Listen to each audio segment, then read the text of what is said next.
Eso. Miren cómo estoy pegadita, ¿sí? Eso. No vengo a ver que de aquí, que como me guajará. Pues usando la inteligencia, cuidado. Y ahí. Y ahí, subir. ¿Verdad? Cuidado. Y aquí subo y eso. Abajo, como me estoy ayudando, ya se me y aquí me voy. Claro, eso. Mucha jalón y mucha velocidad. Pero, como es un ejercicio, antes de aprenderlo, pero que más o menos lo domina, después ir metiendo esa velocidad. Esa velocidad, porque tú pones el paso y llegan igual. Claro. ¿Tengo más grande? ¿Tengo más chiquito?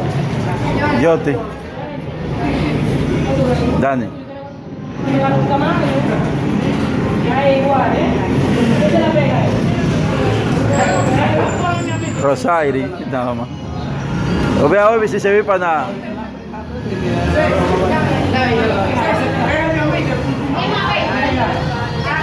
No, Rosairi.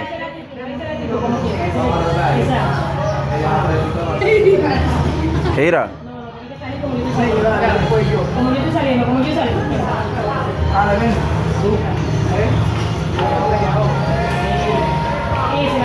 Cuando yo siento que no puedo, lo aprieto. Yo sentí que hay una que te jale más. Cuando yo estoy sintiendo que no me vaya en el pie. Y hasta que ese pie no hace esto, no hay punto. ¿Ok?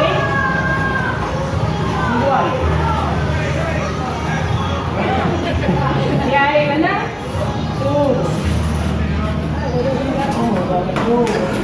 ¿Verdad? Y ahí subo. Eso. ¿Se quiere? Y le meto. Eso. Con las manos, Yoti. ¿Qué lleva eso? Estiramiento, estiramiento y básico. Si no hacen eso, no van a dibujar.